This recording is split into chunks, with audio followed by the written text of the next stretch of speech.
السلام علیکم ورحمۃ اللہ وبرکاتہ۔ گزشتہ سے پیوستہ چونکہ پچھلی کلاس میں ہم نے الحمدللہ اپنا پارہ کمپلیٹ کر لیا، اب ہم انشاءاللہ 8واں پارہ سٹارٹ کرنے لگے ہیں، جس کے پہلی آیت میں کفار کی سرکشی اور ان کی جہالت کا نتیجہ بتایا جا رہا ہے۔ بسم اللہ الرحمن الرحیم۔ وَلَوْ أَنَّنَا نَزَّلْنَا إِلَيْهِمُ الْمَلَائِكَةَ وَكَلَّمَهُمُ الْمَوْتَى وَحَشَرْنَا عَلَيْهِمْ كُلَّ شَيْءٍ قُبُلًا مَا كَانُوا لِيُؤْمِنُوا إِلَّا أَن يَشَاءَ اللَّهُ وَلَكِنَّ أَكْثَرَهُمْ يَجْهَلُونَ۔ اللہ تعالیٰ فرما رہے ہیں چونکہ یہ پچھلے پارے میں بہت زیادہ مطالبات ان کے بتائے گئے کہ یہ کہتے ہیں فرشتے نازل کیے جائیں، مردے کلام کریں ان سے، تو اللہ تعالیٰ فرما رہے ہیں جتنے بھی ان کے پاس یہ لے آئیں، مطالبات ان کے پورے کر دیں، نشانیاں دکھا دیں، لیکن اکثر ان کے جاہل ہی رہیں گے، نہیں مانیں گے۔ تو چونکہ ان کے نام ماننے کی وجہ سے آپ صلی اللہ علیہ وسلم کو بہت پریشانی ہو رہی تھی، تو نبی صلی اللہ علیہ وسلم کو تسلی دینے کے لیے فرمایا کہ آپ سے پہلے بھی بہت سے انبیاء کے دشمن بنائے گئے، شیطانوں میں سے بھی اور انسانوں میں سے اور جنوں میں سے بھی، تو اگر اللہ تعالیٰ چاہتا تو یہ ایسا نہ گھڑتے، یہ جھوٹ نہ گھڑتے مشرکین، یہ فیصلے بھی کتاب سے نہیں کرتے تھے۔ آیت نمبر 113 میں بتایا گیا کہ قرآن ایک مفصل کتاب ہے، یعنی یہ فیصلے کتاب سے نہیں کرتے، اپنی خواہشات سے کرتے ہیں، جس طرح ان کا دل چاہے اس طرح فیصلہ کرتے ہیں۔ تو اللہ تعالیٰ آپ صلی اللہ علیہ وسلم سے فرما رہے ہیں کہ آپ نے فیصلہ کتاب سے ہی کرنا ہے، آپ نے اپنی مرضی سے نہیں کرنا، آپ شک کرنے والوں میں سے نہ ہوئیے گا۔ فَلَا تَكُونَنَّ مِنَ الْمُمْتَرِينَ۔ اس کے بعد آپ صلی اللہ علیہ وسلم سے خطاب ہے آیت نمبر 116 میں کہ آپ نے اکثریت کی پیروی نہیں کرنی، یہ ورنہ آپ کو بھی سیدھے رستے سے بھٹکا دیں گے۔ اس کے بعد آیت نمبر 118 میں بتایا گیا حلال و حرام کے بارے میں شیطانی وسوسے، کیونکہ یہ حرام کو بہت زیادہ پسند کرتے تھے مشرکین۔ فرمایا فَكُلُوا مِمَّا ذُكِرَ اسْمُ اللَّهِ عَلَيْهِ، جس پر اللہ کا نام لیا جائے اس جانور کو کھاؤ، اور جس پر اللہ تعالیٰ کی آیات پڑھی جائیں، قرآن کی آیات پڑھی جائیں، سوائے اس ضرورت کے، مطلب اگر کوئی مرنے کی حالت میں ہے، مجبوری کی حالت میں، وہ اس حرام جانور کو کھا سکتا ہے، لیکن اکثر کیا کرتے ہیں اپنی خواہشات پہ بغیر علم کے حد سے بڑھ جاتے ہیں، حرام کھاتے ہیں۔ فرمایا اس چیز کو چھوڑ دو، گناہ کو، یہ باطنی گناہ ہے کیونکہ یہ نجاست ہے۔ اس کے بعد رکوع نمبر 2 میں بتایا گیا عالم دین اور باطل پرست کا بیان کہ ان کی مثال کس طرح ہے، ایک مردہ اور ایک زندہ ہے۔ ایک وہ شخص جو پہلے گمراہی میں تھا، اللہ نے اس کو قرآن کی روشنی دی، یہ ہے عالم، اور دوسرا وہ جو اندھیروں میں ہے اور اپنی بدگمانی کو اچھا سمجھتا ہے، کیونکہ یہ کافر اپنے آپ کو اچھا سمجھتے ہیں، وہ دنیا کی کمائی کو اچھا سمجھتے ہیں، حرام حلال کو نہیں دیکھتے۔ تو دو گروہوں کی مثال ایسے ہے جیسے اندھا ہو اور دوسرا اندھا نہ ہو۔ فرمایا یہ تو چالیں چل رہے ہیں، یہ اپنے نفسوں پر چالیں چل رہے ہیں، وما یشعرون، لیکن یہ شعور نہیں رکھتے۔ پھر ان کے مطالبات کیا ہیں؟ کہتے ہیں کہ ہم تب مانیں گے اگر ہمارے پاس وہ چیز ہم دیے جائیں، شریعت دیے جائیں جس طرح رسول دیے گئے۔ تو اللہ تعالیٰ فرما رہے ہیں کہ وہ اللہ جانتا ہے اسے اپنی شریعت کو کہاں رکھنا ہے، رسالت کو کہاں رکھنا ہے۔ کیا ایسے لوگوں کے پاس رسالت آ سکتی ہے جو یہ مطالبات کر رہے ہیں؟ تو ایمان نہ لانے کی سزا کیا ہے؟ ذلت، دردناک عذاب۔ تو اللہ تعالیٰ اسلام کے لیے جس کا سینہ کھولنا چاہیں اس کا کھولتے ہیں، تو جس کا نہیں کھلتا اس کی مثال اس طرح ہی ہے جیسے کوئی آسمان کی طرف چڑھتا ہے تو اس کا سینہ تنگ ہوتا ہے، گھٹن محسوس کرتا ہے۔ تو جس پر اللہ تعالیٰ گندگی ڈال دیتے ہیں وہ ایمان لا ہی نہیں سکتا۔ سیدھا رستہ تو اللہ تعالیٰ کا بتایا ہوا ہے، تو جو سیدھے رستے پر چلے گا اسی کے لیے ہی دار السلام ہے، جنت کا گھر ہے، سلامتی والا گھر ہے۔ ان کے برعکس جو نہ مانے تو جس دن یہ اکٹھے کیے جائیں گے تو یہ باز باز سے کہیں گے ہم نے کوئی فائدہ نہ اٹھایا، جو ہمیں مقرر مدت ملی تھی ہم نے کوئی فائدہ نہیں اٹھایا، تو یہ آگ میں ہمیشہ رہیں گے سوائے جس کو اللہ چاہے معاف کر دے۔ اللہ تعالیٰ پوچھیں گے اے گروہ جن و انس، کیا تمہارے پاس رسول نہیں آئے تھے جو میرے آیات بیان کرتے تھے اور تمہیں میری ملاقات سے ڈراتے تھے؟ پھر یہ مشرکین خود ہی کہیں گے کہ ہمارے نفس آج گواہی دیتے ہیں، ہمیں دنیا کی زندگی نے دھوکے میں ڈال دیا۔ تو اللہ تعالیٰ کا طریقہ کیا ہے؟ دنیا میں اللہ تعالیٰ اچانک پکڑ نہیں کرتے، مہلت دیتے رہتے ہیں کہ اب کوئی مان جائے، اب کوئی مان جائے۔ تو اگر دنیا میں پکڑ نہیں ہو رہی تو سوچئے آخرت میں کیا ہوگا۔ اس کے بعد آیت نمبر 135 میں آپ صلی اللہ علیہ وسلم سے خطاب ہے، فرمایا قُلْ يَا قَوْمِ اعْمَلُوا عَلَىٰ مَكَانَتِكُمْ، فرمایا ان سے کہیے کہ اپنی جگہ عمل کرو، میں تو اپنی جگہ عمل کرنے والا ہوں، تو انجام جس کا جیسا ہوگا وہ خود دیکھ لے گا۔ إِنَّهُ لَا يُفْلِحُ الظَّالِمُونَ، جو ظالم ہے، شرک کرنے والے ہیں، وہ فلاح نہیں پائیں گے۔ تو مشرکین کا رد عمل کیا تھا؟ انہوں نے کیا کیا؟ بدعات شامل کر دی، اسلام میں بدعات شامل کی، مویشیوں میں سے ایک حصہ اللہ کے لیے مقرر کرتے اور ایک بتوں کے لیے۔ مفسرین کہتے ہیں کہ اگر اللہ کے حصے میں کمی ہو جاتی تو یہ بتوں کا حصہ اس میں نہیں ڈالتے تھے، اگر بتوں کے حصے میں کمی ہو جاتی تو اللہ کے حصے سے نکال کر بتوں کے حصے میں ڈال دیتے، یعنی ان میں کمی نہیں آنے دیتے تھے۔ اور ان کے جرائم کیا ہیں؟ اپنی اولادوں کو قتل کرتے، جھوٹ کرتے، تو یہ جو کچھ بھی ایسا کر رہے ہیں یہ ان کے لیے قیامت کے دن ان کا انجام خود یہ دیکھ لیں گے۔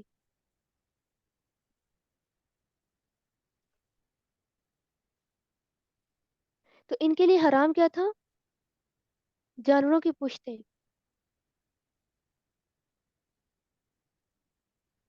یہ اللہ تعالیٰ کا نام نہیں لیتے تھے جب جانوروں کو ذبح کرتے تھے، تو یہ بھی کیا ہوا؟ جھوٹ کرنا۔ سَيَجْزِيهِمْ بِمَا كَانُوا يَفْتَرُونَ، ان قریب ان کو بدلہ دیا جائے گا جو یہ جھوٹ کرتے ہیں۔ یہ کیا کہتے تھے؟ وَقَالُوا مَا فِي بُطُونِ هَٰذِهِ الْأَنْعَامِ خَالِصَةٌ لِّذُكُورِنَا وَمُحَرَّمٌ عَلَىٰ أَزْوَاجِنَا، یہ کہتے ہیں کہ جو جانوروں کے پیٹ میں ہے وہ صرف مردوں پر ہی حلال ہے، یعنی دودھ، یہ عورتیں نہیں پی سکتی۔ یہ ان کی شرکیہ باتیں تھیں۔ کہتے اگر بچہ مردہ ہوتا ہے جانور کے پیٹ کے اندر تو یہ کہتے اب مرد اور عورت دونوں کھا سکتے ہیں، خود سے باتیں گھڑتے، پاس سے بنا لیتے۔ تو اختیار جو ہے حلال و حرام کا یہ تو اللہ تعالیٰ کے پاس ہے، یہ تو انسان کے لیے خسارے کا سبب بنتا ہے جو یہ جھوٹ کرتے ہیں۔ یہ ایسا کیوں کرتے ہیں؟ اللہ تعالیٰ پر جھوٹ گڑتے ہوئے بھٹکنے کی وجہ سے سیدھے رستے سے بھٹک گئے ہیں۔ اس کے بعد اللہ تعالیٰ رکوع نمبر 4 میں بتا رہے ہیں انعامات کی تفصیل اور اسراف کی ممانعت، یعنی جو اللہ تعالیٰ نے یہ انعامات سے نوازا ہے، اللہ تعالیٰ نے باغات بنائے ہیں، چھتریوں والے بھی اور بغیر چھتریوں والے بھی اللہ تعالیٰ نے درخت بنا دیے، جس طرح کھجور، یہ ساری کھیتیاں مختلف طرح کی ہیں، پھل مختلف ہیں، زیتون، انار، ملتے جلتے اور غیر ملتے جلتے پھل ہیں۔ فرمایا ان میں سے کھاؤ اور ان کا حق ہے وَآتُوا حَقَّهُ يَوْمَ حَصَادِهِ، وَآتُوا حَقَّهُ يَوْمَ حَصَادِهِ، کیا کرنا ہے؟ ان میں سے کھانا تو ہے، ان کا حق کیا ہے اس چیز کا؟ اس پیداوار میں سے زکوٰۃ بھی نکالنی ہے، اور کب؟ کٹائی کے دن۔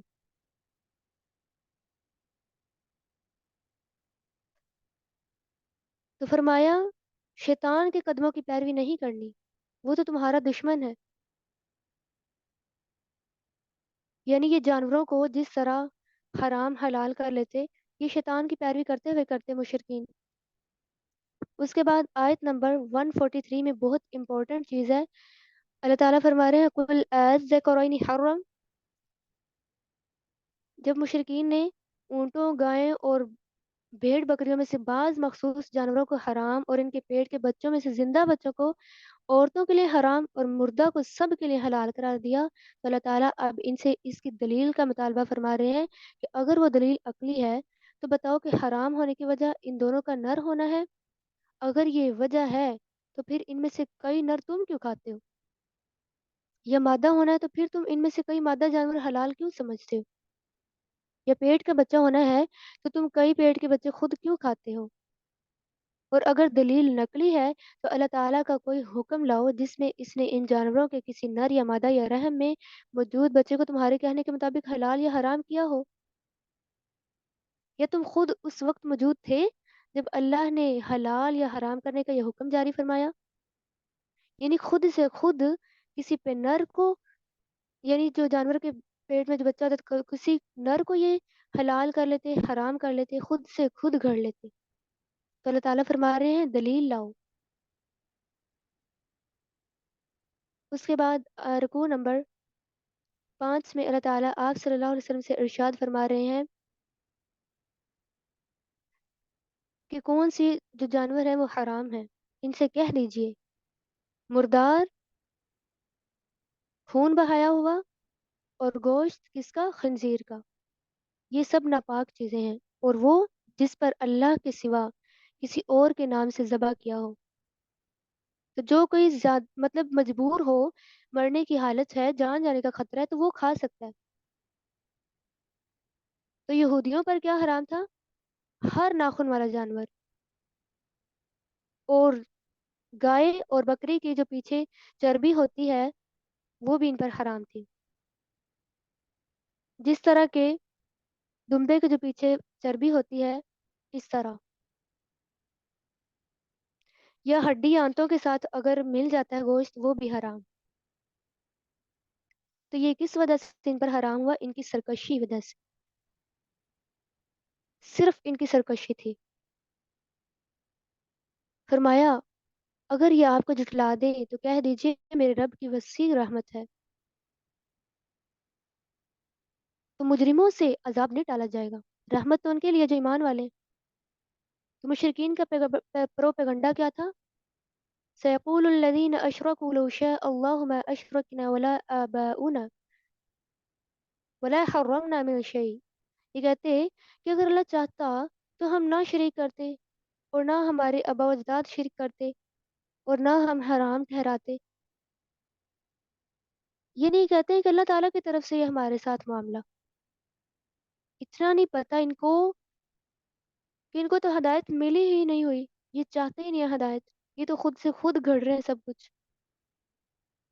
اللہ تعالیٰ فرما رہے ہیں اسی طرح پہلے لوگوں نے بھی جھوٹ گڑے تو ان کے ساتھ کیا ہوا؟ حتی ذاقوا بأسنا، انہوں نے عذاب چکھ لیا. تو یہ اندازے لگاتے ہیں. پھر آپ صلی اللہ علیہ وسلم سے ارشاد فرمایا آیت نمبر 150 میں قل هلم شهداءكم الذين يشهدون ان الله حرم هذا. فرمایا ان سے کہہ دیجئے اپنے گواہوں کو لاؤ کہ وہ گواہی دیں کہ اللہ تعالیٰ نے ان چیزوں کو حرام کیا جن کو تم ٹھہراتے ہو حرام. یہ تو صرف اپنے خواہشات کی پیروی کرتے ہیں، آیات کو جھٹلاتے ہیں. یہ اللہ تعالیٰ کے برابر ٹھہرا کر شرک کرتے ہیں، تو کیا یہ ایسے کام نہیں کر سکتے؟ پھر فرمایا ان سے کہیے، رکوع نمبر 6 میں ہے قل تعالوا اتل ما حرم ربکم علیکم. یعنی تمہارے لیے حرام کیا ہے، آؤ تمہیں بتاؤں کہ تم شرک نہ کرو، اپنے والدین کے ساتھ احسان کرو، اور اولادوں کو قتل نہ کرو مفلسی کے ڈر سے، تنگ دستی کے ڈر سے. یہ حرام ہے قتل. اور بے حیائی کے قریب نہ جاؤ، یہ بھی حرام ہے. اور یتیموں کا مال نہ کھاؤ، یہ بھی حرام ہے کہ ان کا مال ہڑپ کر لینا.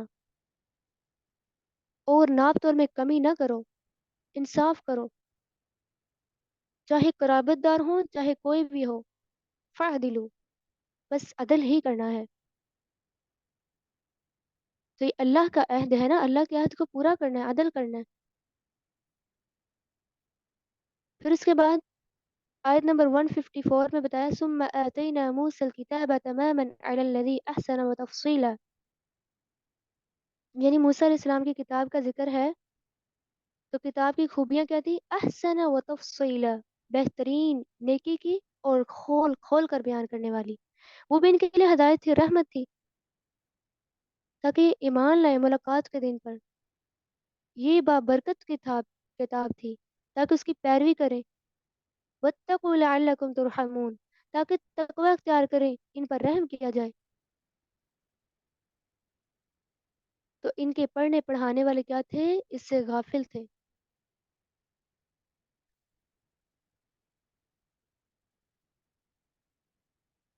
تو ہدایت یافتہ تو وہی ہوتا ہے نا جو خود ہدایت چاہتا ہے. فرمایا فقد جاءکم بینۃ من ربکم وہدی ورحمہ، یعنی تمہارے رب کی طرف سے یہی تو دلیل ہے، یہی کتاب ہدایت بھی ہے اور رحمت بھی ہے. تو جو کوئی اسے جھٹلائے گا، اعراض کرے گا، تو اس کے لیے دردناک عذاب ہوگا. اس کے بعد آیت نمبر 158 میں مشرکین کے مطالبے بتائے گئے. یعنی یہ کیا اور مطالبات کرتے تھے؟ یہ کہتے ہیں کہ ہمارے پاس کوئی فرشتے نہیں آئے، اور ہمارے پاس ہمارے رب کی کوئی نشانیاں کیوں نہیں آئیں. فرمایا اگر ان کے پاس آ بھی جائیں تو ان کو ان کے نفس نفع نہ دیں گے، ان کا ایمان ان کو پھر بھی نفع نہ دے گا. فرمایا قل انتظروا انا منتظرون، تم بھی انتظار کرو، ہم بھی انتظار کر رہے ہیں. اتنی سرکشی کر رہے ہیں تو انتظار کرو جب تم پر عذاب آ جائے گا. انہوں نے فرقے فرقے بنا دیے دین کے. تو اللہ تعالیٰ ان کو قیامت کے دن بتائیں گے جو کچھ بھی اعمال کرتے ہیں. ان مشرکین کے برعکس من جاء بالحسنة فله عشر امثالها، جو کوئی نیکی کرے گا اس کو 10 گنا مزید بڑھا کر اللہ تعالیٰ اجر دیں گے، اور جو کوئی برائی کرے گا تو صرف اس کو اتنا ہی بدلہ ملے گا، اس پر اللہ تعالیٰ ظلم نہیں کریں گے. یعنی نیکی کا بدلہ زیادہ اور برائی کو اللہ تعالیٰ زیادہ سزا نہیں دیں گے، اتنی ہی دیں گے جتنی کی ہوگی. تو یہی تو درست دین ہے جو ملت ابراہیم پر ہوگا، کیونکہ وہ تو مشرک نہیں تھے. اللہ تعالیٰ آپ صلی اللہ علیہ وسلم سے فرما رہے ہیں کہ ان سے کہیے درست دین وہی ہے جو ملت ابراہیم کا ہے. اللہ تعالیٰ فرما رہے ہیں ان سے کہیے قل ان صلاتی و نسکی و محیای و مماتی للہ رب العالمین، میری نماز، میری قربانی، میرا جینا، میرا مرنا سب اللہ کے لیے ہے، میں تو اسی کے لیے فرما بردار ہوں. تو جو بھی جیسا کمائے گا اس دن اپنا بوجھ خود اٹھائے گا، کوئی کسی کا بوجھ اٹھائے گا نہیں. تو درجے آزمائش سے ہی ہوتے ہیں. یہ اللہ تعالیٰ درجات دیتے ہیں آزمائش کے لیے. وَهُوَ الَّذِي جَعَلَكُمْ خَلَائِفَ الْأَرْضِ وَرَفَعَ بَعْضَكُمْ فَوْقَ بَعْضٍ دَرَجَاتٍ لِيَبْلُوَكُمْ فِي مَا آتَاكُمْ. یعنی وہی ہے جس نے تمہیں جانشین بنایا زمین کا، اور تمہارے بعض کو بعض پر بلند کیا درجات میں، تاکہ وہ تمہیں آزمائے اس سے جو اسے تمہیں دیا ہے. یہ درجے آزمائش کے لیے بھی ملتے ہیں کہ اب کسی کا کیسا طرز عمل ہے. ان ربک سریع العقاب، وہ تو جلد حساب لینے والا ہے. وَإِنَّهُ لَغَفُورٌ رَحِيمٌ، اور بے شک وہ بہت بخشنے والا اور نہایت رحم کرنے والا ہے. اللہ تعالیٰ اپنی صفات بیان کرتے ہیں کہ کون ہے جو ایمان لے آئے ان صفات کو ہی دیکھ کر. اس کے بعد سورۃ الاعراف سٹارٹ ہو رہی ہے. سورۃ الانعام کے بعد یہ مکی صورت ہے. یہ انعام سے پہلے نازل ہوئی لیکن ترتیب میں بعد رکھی گئی. قیامت کے دن ایک بلند مقام کا نام ہے اعراف، جو جنت اور جہنم کے درمیان ہوگا. بسم اللہ الرحمن الرحیم. الف لام میم صاد. الف لام میم صاد. حروف مقطعات سے آغاز ہوا۔ یہ حروف قرآن کا معجزہ ہونے کی دلیل ہیں۔ ان کا معنی اللہ تعالیٰ ہی جانتے ہیں۔ سب سے پہلے اللہ تعالیٰ آپ صلی اللہ علیہ وسلم سے ارشاد کر رہے ہیں، کتاب انزل الیک فلا یکن فی صدرک، یعنی اللہ تعالیٰ فرما رہے ہیں کہ جو کتاب آپ کو ملی ہے، آپ کے سینے میں تنگی نہ ہو کہ آپ ان کو ڈرائیں۔ اس میں نصیحت صرف ایمان والوں کے لیے،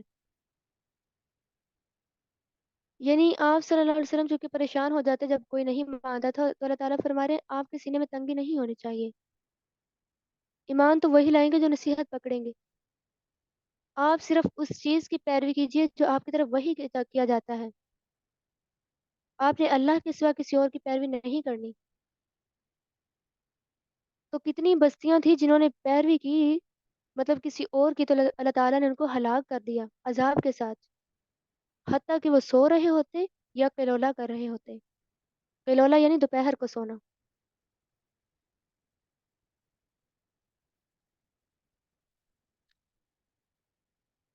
اس کے بعد اللہ تعالیٰ قیامت کے دن کا امتحان بتا رہے ہیں آیت نمبر 7 میں، یعنی اللہ تعالیٰ ان لوگوں سے پوچھیں گے، سوال کریں گے، یعنی رسول بھیجے گئے جن کی طرف، اور رسولوں سے بھی سوال کریں گے۔ اس دن کوئی چیز چھپی نہ ہوگی، ہر کسی کا جو راز ہوگا وہ سامنے آ جائے گا۔ اللہ تعالیٰ تو غائب کو بھی جانتے ہیں۔ والوزن یومئذ الحق، اس دن وزن برحق ہوگا۔ تو جو جیسا عمل کرے گا، جس کے پلڑے یعنی میزان ترازو اس کے بھاری ہو گئے، تو وہی فلاح پانے والے ہیں۔ کس چیز سے بھاری؟ نیکیوں سے۔ اور جس کے ہلکے رہ گئے، فَأُولَئِكَ الَّذِينَ خَسِرُوا أَنفُسَهُمْ، تو انہوں نے اپنے نفسوں کو خسارے میں ڈال لیا۔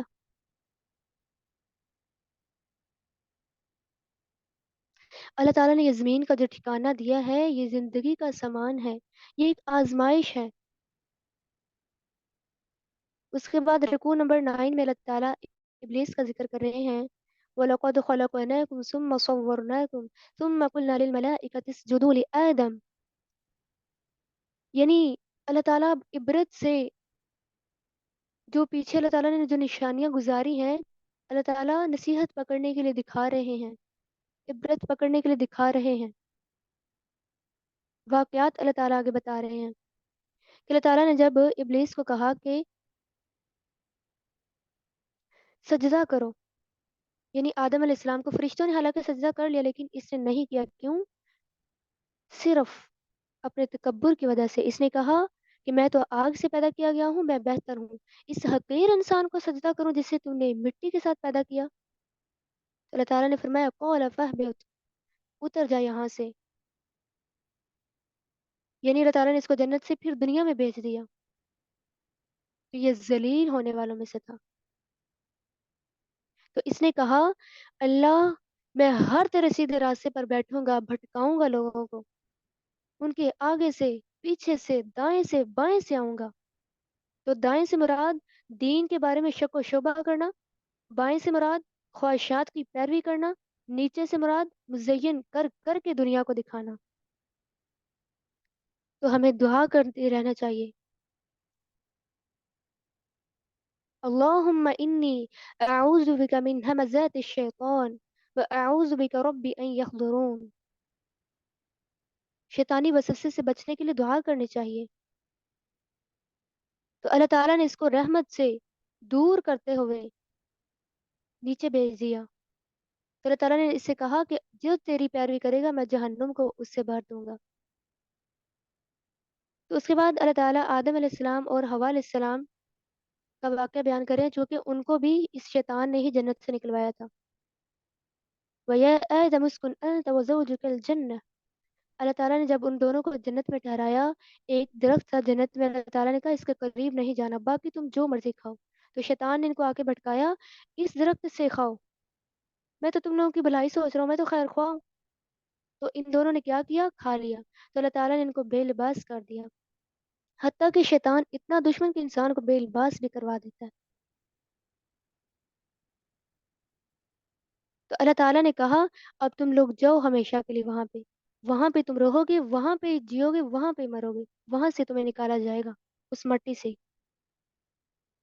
تو ان دونوں نے آ کے توبہ بھی کی اللہ تعالیٰ سے، تو ان کو پھر اللہ تعالیٰ نے جنت کی خوشخبری سنا دی، کیونکہ یہ واقعہ ہم پیچھے بھی پڑ چکے ہیں۔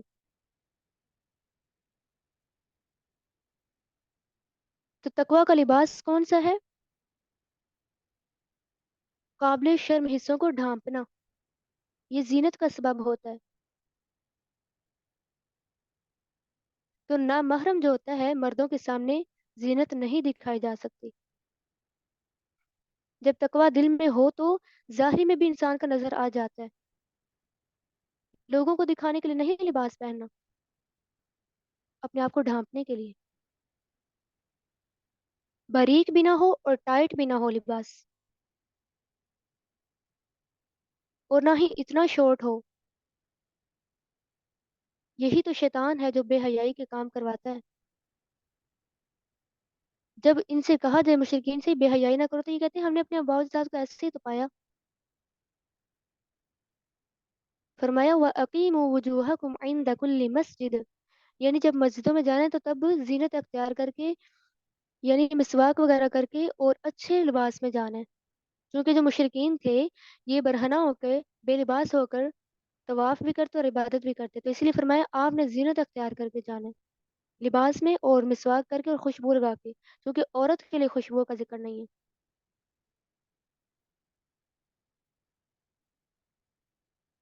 تو اللہ تعالیٰ جس کو چاہتے ہیں ہدایت دے دیتے ہیں اور جس کو چاہے بھٹکا دیتے ہیں، شرط یہ کہ انسان خود بھٹکنا چاہے۔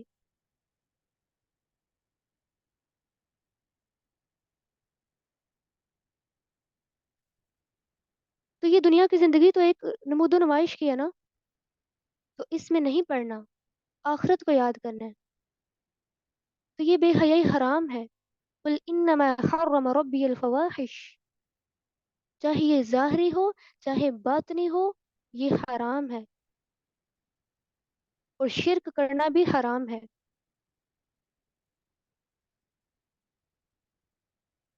تو جو جیسا عمل کرے گا اس کو بدلہ بھی ویسا ملے گا۔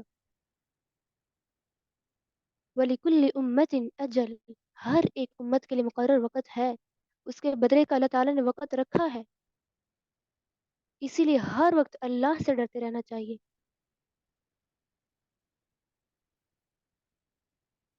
اس کے بعد بنی آدم سے خطاب ہے کہ اے بنی آدم، اگر تمہارے پاس رسول آ جائیں تمہیں میں سے جو تم پر میری آیات بیان کرتے ہو، تو جو کوئی تقوی اور اصلاح اختیار کرے گا اس پر کوئی خوف اور غم نہ ہوگا۔ ان کے برعکس والذین کذبوا بآیاتنا، جنہوں نے میری آیات کو جھٹلایا اور تکبر کیا، تو یہی آگ والے ہیں اور اس میں ہمیشہ رہیں گے۔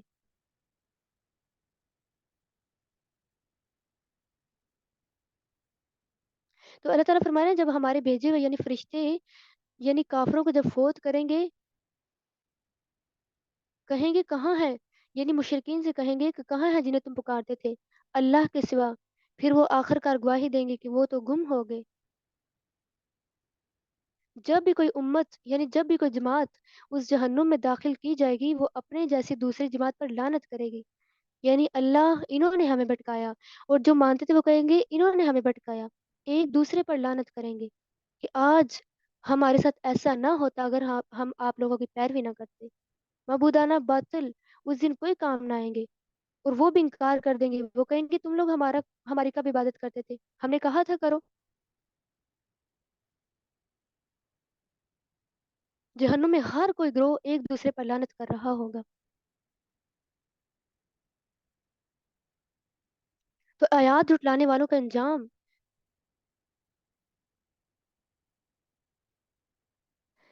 جو تکبر کرتے ہیں یہ بالکل بھی جنت میں داخل نہیں ہو سکیں گے۔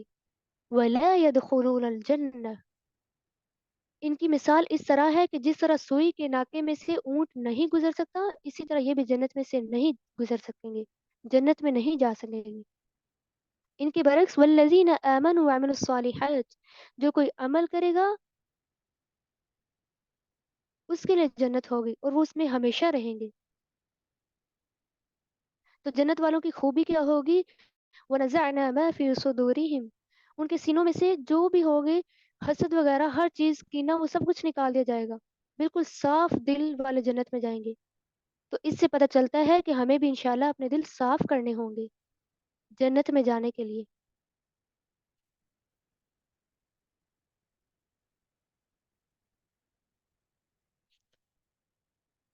تو اس دن کیا ہوگا؟ وَنَادَى أَصْحَابُ الْجَنَّةِ أَصْحَابَ النَّارِ، جنت والے آگ والوں کو جب پکاریں گے اور کہیں گے کہ ہم نے جس چیز کو پایا، ہمارا جس چیز سے اللہ تعالیٰ نے وعدہ کیا ہم نے تو وہ پا لیا، یعنی جنت، اور کیا تم لوگوں نے پا لیا؟ تو وہ کہیں گے ہاں، ایسے ظالموں پر لعنت ہے جو اللہ کے رستے سے روکتے ہیں، ٹیڑھ پن دکھاتے ہیں، وَهُمْ بِالْآخِرَةِ كَافِرُونَ، یہ آخرت کا انکار بھی کرتے ہیں۔ تو ان کا وعدہ کیا تھا؟ جہنم، تو یہ کہیں گے ہاں ہمارے ساتھ بھی آج وہ وعدہ پورا ہو گیا ہے۔ وَبَيْنَهُمَا حِجَابٌ، جنت والے اور جہنم والوں کے دونوں کے درمیان پردہ ہوگا، آڑ ہوگی۔ اور جو کچھ اعراف پر ہوں گے، کیونکہ یہ اعراف کے نام سے صورت ہے تو وہ جنت اور جہنم کے درمیان ایک مقام ہے، تو اس مقام پر کچھ لوگ ہوں گے، وہ جنت والوں کو اور جہنم والوں کو ان کے چہروں سے پہچان رہے ہوں گے۔ تو جب وہ جنت والوں کو پکاریں گے وہ کہیں گے السلام ہو تم پر، سلام علیکم۔ اور جب ان کی نظریں آگ والوں کی طرف پھیری جائیں گی وہ کہیں گے قالوا ربنا لا تجعلنا مع القوم الظالمین، اللہ ہمیں ان ظالم قوم میں سے نہ کرنا۔ تو یہ اعراف والے اس سے مراد کون ہیں؟ ان کے اعمال ایک جیسے ہوں گے، یعنی اچھے اور برے اعمال برابر ہوں گے، تو یہ بھی انتظار کر رہے ہوں گے کہ کب ہم جنت میں جائیں گے یا جہنم میں جائیں گے۔ یعنی ایک طرف سے شہید بھی ہوں گے، نیکی وہ ہوگی، اور دوسری طرف سے ماں باپ کے نافرمان ہوں گے تو برائی وہ ہوگی۔ تو اب ان کا فیصلہ کلیئر نہیں ہوا ہوگا، یہ انتظار میں بیٹھے ہوئے ہوں گے۔ اللہ تعالی ہمارا جنت والوں میں شمار کرے۔ تو کفار کی اس دن تمنائیں کیا ہوں گی؟ یہ جنت والوں کو پکاریں گے ہم پر تھوڑا سا پانی انڈیل دو، وہ جو تمہیں اللہ تعالیٰ نے عطا کیا ہے۔ تو جنت والے آگے سے کیا ہے کہیں گے؟ قالوا ان اللہ حرمہما علی الکافرین، اللہ تعالیٰ نے ان چیزوں کو، جنت کی چیزوں کو تم لوگوں پر حرام کر دیا ہے۔ کس وجہ سے؟ انہوں نے دنیا میں تو دین کو کھیل تماشا بنا لیا، مذاق اڑایا، اللہ تعالیٰ کی ملاقات کو انہوں نے بھلا دیا، تو آج ان کو اللہ بھی بھلا دیں گے۔